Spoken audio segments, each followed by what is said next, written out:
मध्य प्रदेश की राजनीति में कुछ एक चुनिंदा नेता ऐसे हैं जिनकी बेबाकी का कायल उनका विरोधी भी अपने आप हो जाता है। इनकी राजनीति का अंदाज कुछ ऐसा है जिसे समझ पाना हर किसी के बस की बात नहीं है।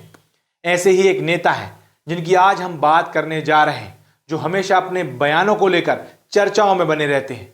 हाल ही में उनके द्वारा दिया गया एक बयान तब सुर्खियों में आया जब उन्होंने प्रधानमंत्री नरेंद्र मोदी की महत्वाकांक्षी योजना स्मार्ट सिटी प्रोजेक्ट में चल रहे कार्यों को कटघरे में खड़ा कर दिया। आइए हम बात करते हैं बुंदेलखंड के कद्दावर नेता, बीजेपी सरकार में मंत्री गोपाल भार्गव की। गोपाल भार्गव मध्य प्रदेश सरकार के वरिष्ठ मंत्री और बुंदेलखंड के कद्दावर नेता, जो अपनी चर्चित कार्यशैली और बेबाक बयानों के लिए जाने जाते हैं। पक्ष में हो या विपक्ष में, वो सिस्टम की पोल खोलने में पीछे नहीं रहते। पिछले कुछ दिनों से खामोश चल रहे मंत्री गोपाल भार्गव जब मंच से बोले तो देश भर में सुर्खियों में आ गए। उन्होंने अपने ताजा बयान में मोदी सरकार द्वारा देश के 100 शहरों में स्मार्ट सिटी बनाई जा रही है और जिसमें बेतहाशा पैसा खर्च किया जा रहा है, इस पर सवालिया निशान लगा दिया है।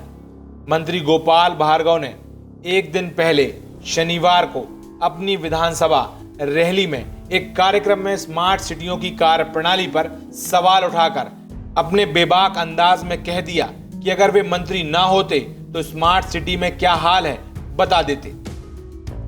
उनकी इच्छा थी कि बोलते ऐसा विकास हो। मैं नंबर के चक्कर में नहीं पड़ना चाहता। कोई ने कह दिया स्मार्ट सिटी, ये सिटी, वो सिटी। अब स्मार्ट सिटियों का हाल क्या है मैं आपको नहीं बताना चाहता, क्योंकि मैं मंत्री पद पर हूँ। इस कारण से पैसा तो बहुत है, उपयोग क्या हो रहा क्या नहीं हो रहा। मंत्री भार्गव के इस बयान के बाद सत्ता के गलियारों में हड़कंप मच गया। अपनी सरकार के ड्रीम प्रोजेक्ट पर सवाल खड़ा कर आखिर उन्होंने क्या संदेश देने की कोशिश की, इस पर तमाम प्रकार के कयास लगाए जाने लगे।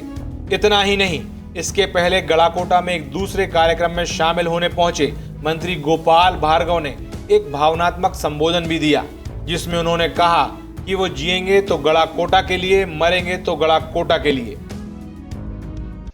तो मैं जिया इस गड़ाकोटा के लिए और मरना भी पड़ा कभी एक बार तो मरूंगा भी गड़ाकोटा के लिए। इसके आगे उन्होंने यहां तक कह दिया कि कोई बता दे कि कहीं उन्होंने बेईमानी की कमाई की हो तो वे तत्काल संन्यास ले लेंगे।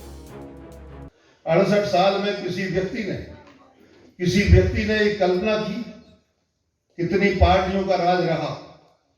मैं किसी पार्टी का नाम नहीं लेना चाहता।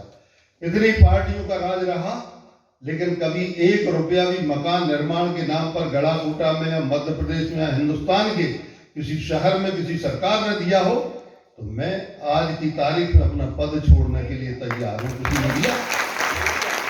ये पीड़ा, ये दर्द, ये व्यथा, ये कष्ट जो है, ये उसी के मन से पैदा होता है जिसने ये पीड़ा देखी हो, ये भोगी हो, गांव देहात में रहा हो या कस्बे बस्ती में रहा हो। मंत्री गोपाल भार्गव के इन दोनों बयानों के कई सारे मायने हैं।